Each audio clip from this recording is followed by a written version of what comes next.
Bonjour et bienvenue pour ce 23e épisode de Raptor Kiff, le podcast en français sur les Toronto Raptors. Ce soir, nous nous retrouvons pour le match opposant les Raptors aux Sacramento Kings et le match se déroule à Sacramento, Californie. N'oublions pas, pour les férus de géographie, Sacramento, c'est la capitale de la Californie. Le 5 de départ pour Sacramento est Fox, Bogdanovic, Temple, Labissière et Randolph au poste de pilier, ou l'inverse peut-être avec Labissière, je ne suis pas bien sûr. Pour les Raptors, il s'agit encore une fois du même 5 de départ, Kyle Lowry, DeMar DeRozan, OG Anunoby, Serge Ibaka et Jonas Valanciunas. Après 2 minutes de jouer dans ce tout premier quart-temps, les Raptors mènent 10-0 et Randolph a manqué 2 lancers francs pour Sacramento. Mais cela ne change strictement rien puisque les Raptors sont arrivés avec une envie de détruire, de marcher sur la tête de Sacramento, je pense. Ce qui est plutôt un bon signe.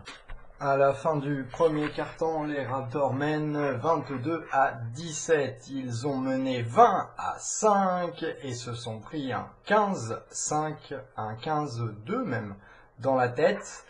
Ce qui est quand même assez embêtant pour la suite du match. Après un peu moins de 6 minutes de jeu dans ce deuxième quart-temps, les Raptors mènent 35-34 et comme vous le voyez, l'écart s'est bien réduit comparé au début du match et au 10-0, voire même au 25 qu'il y avait. Ce n'est pas que la défense n'est pas au rendez-vous, en fait la défense est au rendez-vous, le problème est que les Raptors ont du mal à marquer, ce qui ne leur permet pas justement de maintenir cet écart qu'ils avaient fait, et surtout Sacramento marque plus de paniers à 3 points que Toronto pour le moment. Il faut dire que Aaron Fox et Mason Jr., les deux meneurs des Kings, font un extrêmement bon boulot à pénétrer et redistribuer la balle. C'est tout de même un match très brouillon qui ne me fait pas très plaisir de regarder. Je l'avoue, pour l'instant, ce n'est pas un match super intéressant, même si le score est beaucoup plus serré qu'au début. N'empêche que c'est très très brouillon d'une part comme de l'autre. La défense des deux côtés est plutôt au rendez-vous. Par contre, c'est vrai qu'en attaque, on a l'impression que le ballon, même s'il circule, a du mal à trouver un joueur réellement démarqué. Il reste 2 minutes 50, enfin en fait quasiment 3 minutes dans ce deuxième quart-temps et les Raptors mènent 48-39. Ils ont eu beaucoup plus de réussite à 3 points avec un tir tenté par Valanciunas qu'il a réussi. Et puis Ibaka qui doit avoir dépassé les 10 points dans ce match puisqu'il a réussi un autre panier à 3 points et que dans le premier carton il avait déjà 7 points. DeRozan doit être rendu à 6 ou 7 passes dans cette première mi-temps. Et Kyle Lowry je crois est à 4 ou 5. Les deux stars des Raptors ne sont pas à la fête pour marquer. D'ailleurs DeRozan n'a quasiment pas tenté dans ce match. À chaque fois qu'il a tenté quasiment, il a été envoyé au lancer franc.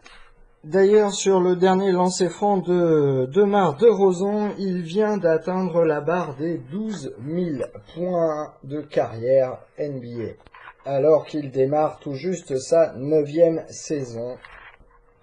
À la mi-temps, le score est de 54-46 pour les Toronto Raptors qui ont passé un petit peu la vitesse supérieure.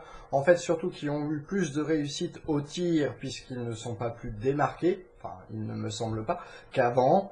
Et le jeu quand même à la fois des Raptors et du match dans son ensemble se délaye un petit peu, ce qui rend le match beaucoup moins brouillon, même si au niveau du scoring, c'est-à-dire de la capacité à marquer, le score n'est quand même pas énorme puisqu'on est à 100 points, les deux scores additionnés, sachant que ces derniers temps les Raptors étaient plutôt dans des stratosphères à 115-120 points par mi-temps.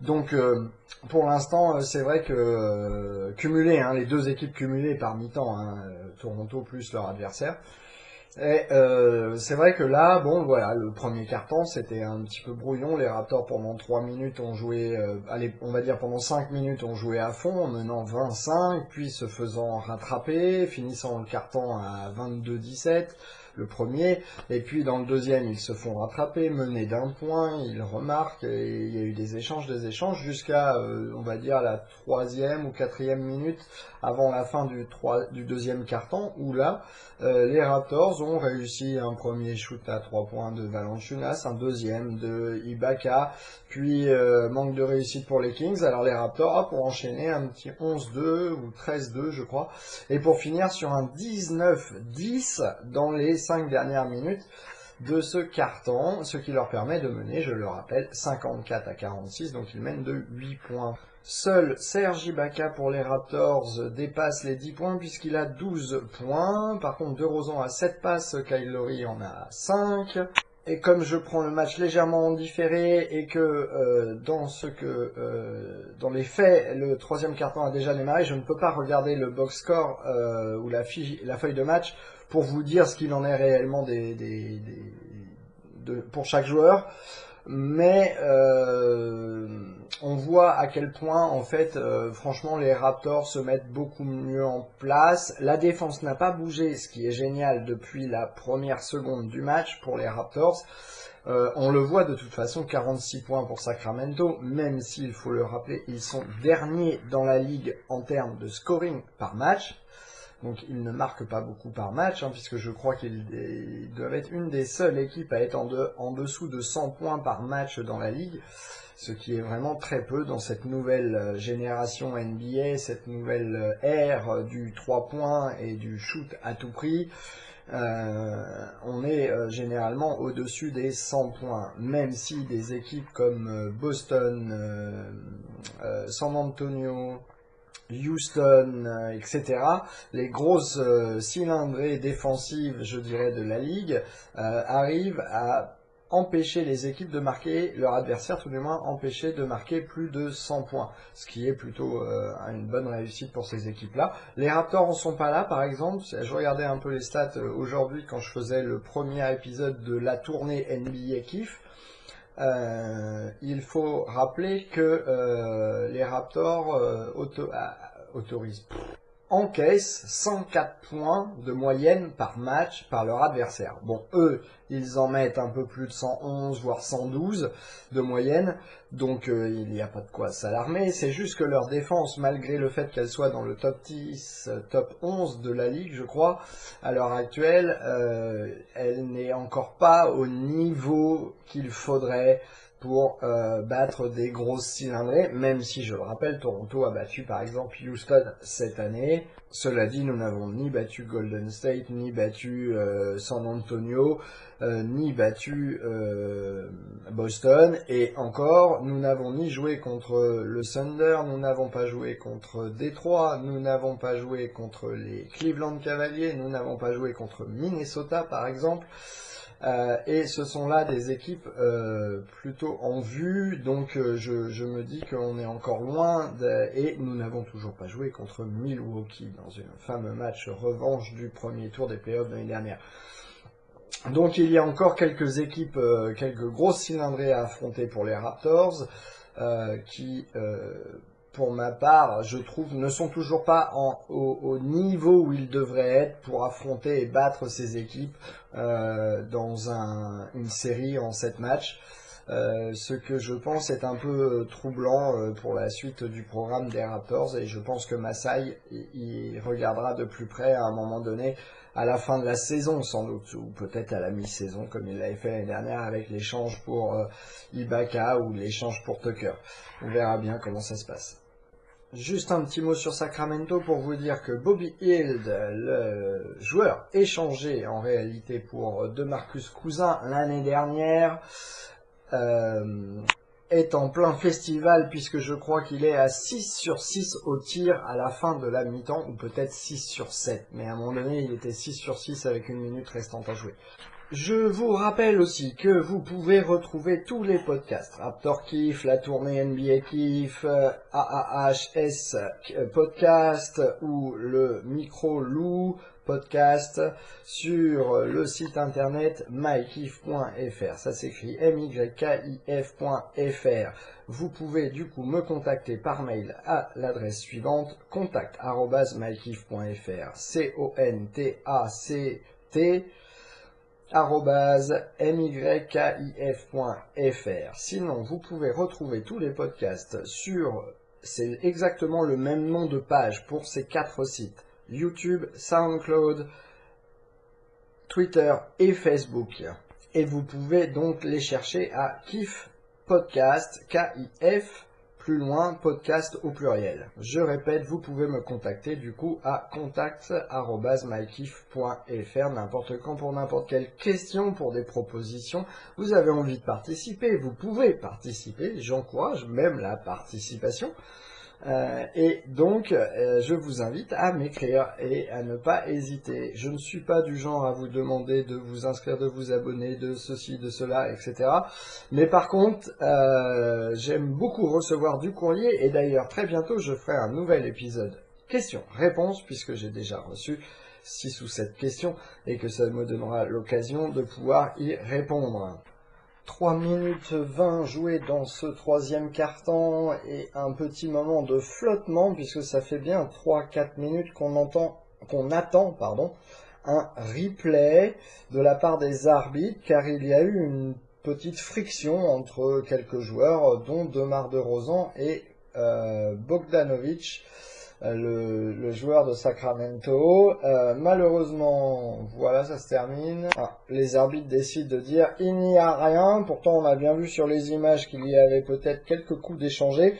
Mais malheureusement, il n'y a pas vraiment de plan vis-à-vis de cette bagarre. C'est vraiment en arrière-coin d'une image. Donc, c'est difficilement. Et surtout, ils n'ont pas le début. Donc, ils ne savent pas ce qui s'est passé exactement. Et d'ailleurs, tout le monde s'en sort bien, puisqu'il n'y a pas de faute technique sifflée. On reprend. Hop, hop, hop, hop. Non, les Sacramento à la balle et loupent leur tir. Rebond Valanciunas qui passe la balle à OG Anunoby qui avance, qui repasse la balle à Valanciunas, qui la passe à Laurie. Laurie qui tente un 3 points, qui est fauté sur le 3 points. Il reste 6 minutes tout juste dans ce troisième quart-temps et les Sacramento Kings appellent un temps mort. Les Raptors mènent 62-57 et Jonas Valanciunas va tirer 2 lancers francs à suivre du temps mort. 2 minutes 40 restantes dans ce troisième quart-temps et les Raptors mènent 73-64, soit plus 9 points. Et le festival Kyle Lowry Demar DeRozan continue. Demar DeRozan est rendu à 18 points et 9 passes décisives.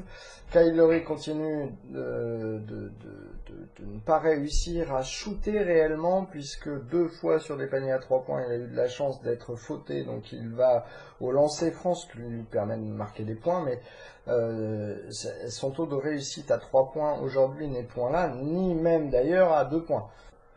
À la fin du troisième quart-temps, les Raptors mènent 79-67 avec une très belle performance de Demar DeRozan dans ce troisième quart-temps qui a marqué 13 points et délivré 2 passes décisives. Ce qui lui fait un total de 21 points et 9 passes décisives.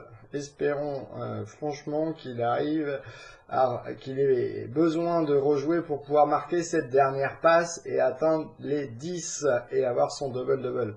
Sinon, les Raptors sont efficaces en défense. C'est vrai qu'après 3 quarts-temps limité Sacramento à 67 points, on est à ce qui peut se faire de mieux en termes de défense, puisque ça limite l'adversaire à une moyenne de 22-23 points par carton, ce qui est vraiment, c'est l'objectif en fait pour une défense, c'est souvent ça, on le dit, 22-23 points maximum. Pour que l'équipe adverse n'atteigne pas les 100 points à la fin du match. C'est l'objectif. Même si ça peut être en dessous de 90, c'est encore mieux. Voilà, donc objectif réussi pour les Raptors dans ce match. Et pourtant, des Sacramento Kings avec plutôt du talent, moi je trouve, mais qui n'est pas, il n'y a pas de cohésion en fait réellement. C'est vraiment très basique comme système de jeu. C'est vrai que les Raptors sont plus posés, même si c'est très bouillant. En fait, je m'aperçois que le brouillon, c'est du côté de Sacramento et ça crée un espèce de brouillon général dans le match parce que Sacramento joue relativement mal. Et donc, du coup, on a des très jolis jeux de la part des Raptors, puisque par exemple, faut que je vous parle de ça, on a un Pascal Siakam qui vole le ballon dans sa raquette à un joueur adverse, qui part en transition à l'attaque et qui passe le ballon à Jakob Poeltl, qui en 2 dribbles va dunker adverse et surtout il marque. Juste pour dire que du coup, le Yak et Skills ont une bonne relation et qu'ils font le boulot. Voilà, on se retrouve début de 4e quart-temps et les Raptors effectivement ont un petit peu de marge et Kyle Lowry et DeMar DeRozan restent sur le banc pour ce début de 4e quart-temps avec premier tir tenté par les Raptors manqué et rebond Sacramento. Et la surprise, car on ne peut pas s'y attendre, je ne peux pas dire les choses autrement, vu le nombre de lancers francs qu'il manque, non pas aujourd'hui mais en général, le Yak, c'est-à-dire Jakob Poeltl, vient de réussir un panier à 3 points sur une passe de Pascal Siakam. Et là, c'est le truc incommensurable, c'est son premier 3 points dans un match en NBA. Et à ce moment-là, les Raptors mènent 82-72. Il reste 6 minutes 29 dans ce 4e quart-temps et les Raptors mènent 86-76. On a l'impression qu'ils gèrent comme ça vu de l'extérieur, mais en fait non, c'est surtout qu'ils loupent. En tout cas, Kyle Lowry essaye de tirer à 3 points, mais il loupe. Je crois bien qu'il doit être à 1 sur 8 ou 1 sur 9. Ce qui est vraiment dommage. Et d'ailleurs, si Miles n'a pas plus de réussite, sa réussite vient des paniers à 2 points qu'il est capable de marquer sur des feintes de 3 points et pénétration. Il reste 3 minutes 52 à jouer encore dans ce match et les Raptors mènent 90-83. Mais il y a un petit moment de flottement dans l'offense des Raptors qui n'arrive pas à marquer, ni à l'intérieur, ni en shootant des 3 points, ce qui permet à Sacramento de s'accrocher. Il reste 1 minute 30 dans ce match, 1 minute 31 pour être exact. Balle au Raptor sur un tir manqué et dévié par manqué de DeRozan et dévié par Sacramento. À ce moment-là du match, il reste donc 1 minute 31 et les Raptors mènent 96-87. Et temps mort demandé par les Raptors suite à leur incapacité de remettre la balle en jeu avant les 5 secondes allouées. Et le match se termine par une victoire des Toronto Raptors 102-87 face aux Sacramento Kings, ce qui les place 6e victoire d'affilée, pour commencer, 6e victoire d'affilée, et ce qui devrait les placer dorénavant 2e de la conférence Est, ou peut-être 3e à égalité avec, 2 et 3 avec Cleveland à égalité, je suppose. Mais surtout, leur 6e victoire d'affilée, c'est ce que je disais, ce qui est plutôt bien. Et puis surtout, ils démarrent très bien leur leur voyage sur la côte ouest, puisqu'ils en sont à 2 victoires d'affilée sur 4 matchs. Donc il en reste encore 2. Et donc demain soir, les Raptors joueront les Los Angeles Clippers. Et du coup, demain soir, on est lundi. Donc mercredi soir, ils joueront les Phoenix Suns. Zach Randolph termine meilleur marqueur des Sacramento Kings avec 19 points. Il récolte aussi 11 rebonds et est le meilleur rebondeur de son équipe. En face, DeMar DeRozan a marqué 25 points et a distribué 9 passes décisives, tandis que Kyle Lowry est le leader des Raptors en rebond encore une fois cette saison pour 12 rebonds attrapés. À savoir que les Raptors ont remporté chacun des cartons, 22-17 dans le premier, 32-29 dans le deuxième, 25-21 dans le troisième et 23-20 dans le quatrième, ce qui démontre un match très bien maîtrisé, malgré le match un peu brouillon, je dois bien dire.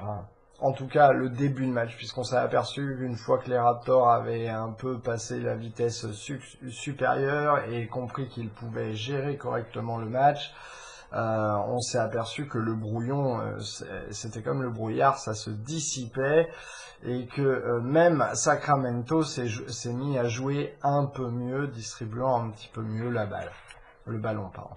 Dans le même temps, ce soir, il y avait un autre match. Bien sûr, il y en a plusieurs, mais qui s'est joué à peu près à la même heure, puisque je crois qu'ils ont démarré seulement avec une demi-heure de retard vis-à-vis des Raptors et des Kings. Et donc, le match, c'était Boston Celtics contre Detroit Pistons. Et les Celtics l'ont emporté à l'extérieur, 91-81, ce qui les place encore plus devant, à 23-5, alors que les Detroit Pistons tombent à 14-12, ce qui les fait leur 6e défaite d'affilée et les fait plonger encore plus loin dans le classement de la conférence Est. Bien sûr, vous retrouverez tous les résultats et mes commentaires de chaque match demain dans la tournée NBA, le podcast quasi journalier qui vous rapporte tout ce qui se passe en NBA. Je vous rappelle que vous pouvez me contacter à contact@mykiff.fr et retrouver tous les podcasts sur SoundCloud, YouTube, Twitter et Facebook sur les pages intitulées de la même manière, Kiff Podcast. Sinon, vous pouvez retrouver bien entendu tous les podcasts de Kiff Podcast sur le site mykiff.fr. Le match est la suivante. OG Anunoby en 27 minutes a marqué 5 points, attrapé 3 rebonds. Il est 1 sur 2 à 3 points dans ce match. Serge Ibaka a marqué 20 points en 28 minutes, attrapé 4 rebonds, une passe décisive et un contre. Il était plutôt en forme avec un 8 sur 13 au tir et un 4 sur 7 à 3 points. Jonas Valanciunas, quant à lui, a joué 22 minutes, 9 points, 8 rebonds, un ballon volé et a été à 3 sur 3 au tir, dont 1 sur 1 aux 3 points, ce qui est plutôt pas mal. DeMar DeRozan donc a joué 34 minutes, 25 points, 3 rebonds, 9 passes décisives, 9 sur 15 au tir et à 0 sur 1 aux 3 points. Kyle Lowry a joué lui aussi 34 minutes pour 15 points, 12 rebonds, 6 passes décisives, un ballon volé. Et comme je le disais, il n'a pas été très bon puisque 4 sur 17 au tir, dont 3 sur 12 aux 3 points. Mais c'était son 8e match d'affilée avec au minimum 3 points marqués. CJ Miles, quant à lui, a joué 21 minutes, il a marqué 11 points, 2 rebonds, une passe décisive et 5 ballons volés. Waouh! Il a été à 5 sur 14 au tir et 1 sur 8 aux 3 points, ce qui n'est franchement pas très bon. Jakob Poeltl, en 21 minutes, a marqué 9 points, 4 rebonds, 1 contre. Il a été à 4 sur 5 au tir, dont 1 sur 1 aux 3 points. Pascal Siakam, quant à lui, n'a pas été en réussite. En 19 minutes, il a marqué 2 points, 5 rebonds, 3 passes décisives. Et il s'est fait contrer 2 fois. Il a été à 1 sur 7 au tir et à 0 sur 2 aux 3 points. Fred VanVleet, qui a joué 21 minutes, a marqué 4 points, 2 rebonds, 2 passes décisives, 1 ballon volé et il a été 2 sur 5 au tir et 0 sur 2 à 3 points. Norman Powell, quant à lui, a joué 9 minutes, 2 points, 1 rebond. Et c'est tout, il a été à 1 sur 3 au tir et 0 sur 1 aux 3 points. Et voilà, c'était une rotation assez courte ce soir. Du coup, dans sa totalité, l'équipe a marqué 102 points, 44 rebonds, 22 passes décisives, 8 ballons volés, dont 5 pour CJ Miles. 2 contre, et par contre 6 contre pour Sacramento. Les Raptors ont été à 39 sur 84 au tir, dont 11 sur 37 aux 3 points, ce qui les plonge complètement dans le taux de réussite global. Voilà, un match plutôt bon, malgré la victoire, moi je dirais que c'est plutôt en demi-teinte. On est quand même sur un match où les Raptors ont fait 17 turnovers, ce qui est quand même assez énorme. Pardon, je disais une bêtise, c'était 12 turnovers, ce qui est finalement pas si mal dans un match. En fait, c'était le nombre de fautes personnelles qui était de 17 dans ce match, qui est vraiment pas beaucoup, et ce qui est plaisant, malgré le fait que ce match était très brouillon. Il n'y a pas eu beaucoup de fautes sifflées, dont ce combat en plein milieu du match, et qui se termine par les arbitres qui savent pas vraiment ce qui s'est passé et qui ne foutent pas de fautes. En espérant que les Raptors soient bien en forme pour affronter les Clippers demain soir, car ce sera sans doute un autre calibre d'équipe qu'ils auront à affronter. On se retrouve du coup demain soir. Je vous souhaite une bonne nuit, une bonne journée et à bientôt.